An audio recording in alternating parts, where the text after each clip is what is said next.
एक बार की बात है, एक राजा था। उस राजा को एक रात सपना आता है। वह सपने में देखा है कि उसके सारे दांत एक एक करके गिर रहे हैं। अब जब राजा सुबह उठता है तो हैरान हो जाता है और अपने सपने का मतलब जानने के लिए वो अपने महल में एक ज्योतिषी को बुलाता है और उसे अपने सपना बताता है। ज्योतिष राजा का पूरा सपना सुनने के बाद राजा से कहता है कि सपना का मतलब यह है कि आपके परिवार के सभी सदस्य आपके आंखों के सामने एक एक करके मर जाएंगे।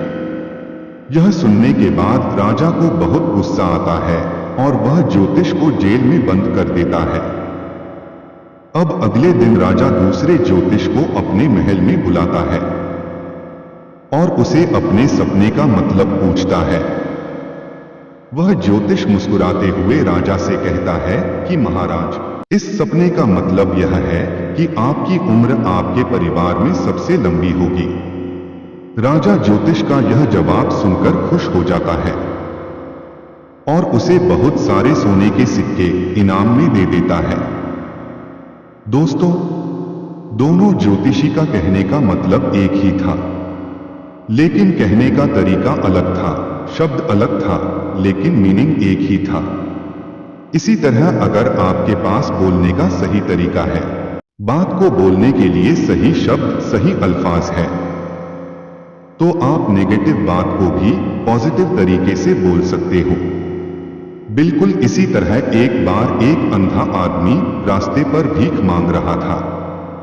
उसके सामने एक कटोरा रखा हुआ था और उसके साइड में एक व्हाइट पेपर पर बड़े बड़े अक्षरों में लिखा हुआ था कि मैं आंखों से अंधा हूं, मुझे कुछ दान करके जाइए। शाम तक उस कटोरे में सिर्फ कुछ ही सिक्के लोग डाला करते थे। एक बार एक आदमी ने उस अंधे को नोटिस किया। वह आदमी उस अंधे आदमी के पास जाता है और उसे कहता है, क्या मैं आपकी इस पेपर पर कुछ दूसरी लाइन लिख सकता हूं? अंधे आदमी ने परमिशन दे दी। उस आदमी ने पेपर को पलटकर उस पर दूसरी लाइन लिख दी और वहां से चला गया। यह सब होने के बाद अब हर कोई उसे अंधे आदमी के कटोरे में पैसे डालने लगा और शाम तक उसके पास इतने पैसे जमा हो गए जो उसके पास एक हफ्ते में हुआ करते थे। जब शाम को वही आदमी उस अंधे आदमी के पास आया तो अंधे आदमी ने उस आदमी से पूछा कि तुमने इस पर ऐसा क्या लिखा है जो लोगों ने मुझे इतना सारा दान कर दिया? आदमी ने मुस्कुराते हुए उससे कहा कि पहले इस पर लिखा हुआ था कि मैं आंखों से अंधा हूं, मुझे कुछ दान करके जाइए। मैंने उसे पलटकर यह लिखा कि आज का दिन कितना खूबसूरत है जिसे आप अपनी आंखों से देख सकते हो, लेकिन मैं नहीं, बस मैं यही लाइन लिखी थी।